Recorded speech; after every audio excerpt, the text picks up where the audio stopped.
নিয়ে এসে আজকে দুপুরবেলা যখন আমাদের পার্টি অফিসে কেউ ছিল না, আমরা দুপুরের ক্যাম্পেনিং করে আমরা যখন যে যার বাড়িতে গেছি, আবার বিকেলে আসার জন্য প্রস্তুত হচ্ছি, তখন হঠাৎ ফোন আসে যে ওরা এগুলো খুলে দিয়েছে। আমাদের অ্যাবসেন্স, আমাদের তখন কোনো কর্মী ছিল না, তো বাধ্য হয়ে তারপর আমরা আসার পরের ছবি তো আপনারা অনেকেই দেখেছেন। তৃণমূল পার্টি সায়ন্তিকা বলছেন যে আপনারা মারধর করেছেন তাদের কর্মী সমর্থকদের।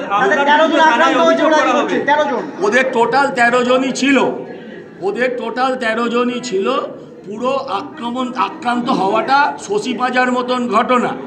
আমি বলছি আমাদের কর্মীরা এখনো অবধি আক্রমণ করেনি, এখনো অবধি করে। কি মনে হচ্ছে, ভয় পেয়ে গেছে তৃণমূল ঘটনা করে?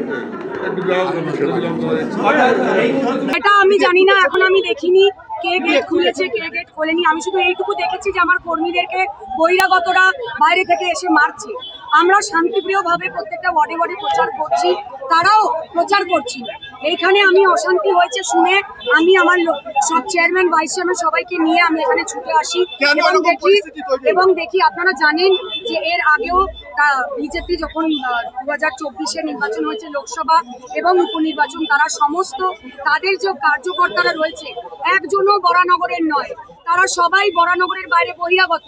এবং এখানে কোনো বচসা প্রথমে হয়েছিল, তারপরে হু হু করে বাইকে করে বাইরে থেকে কাশীপুর থেকে বা লেবুতলা থেকে ছেলে এসছে, বউবাজার থেকে ছেলে এসছে, এসে এখানে আমাদের প্রতিবন্ধী কর্মীকে মেরেছে, বয়স্ক কর্মীদের মেরেছে এবং আমাদের টাউন সভাপতির গায়ে হাত দিয়েছে। কতজন কর্মী আক্রান্ত হয়েছে দিদি? অনেকজন কর্মী আক্রান্ত হয়েছে। মহিলাদের এখানে মহিলাদের শাড়ি টেনে ছিঁড়ে দেওয়া হয়েছে, আমাদের মহিলা কর্মীদের শাড়ি টেনে ছিঁড়ে দেওয়া হয়েছে।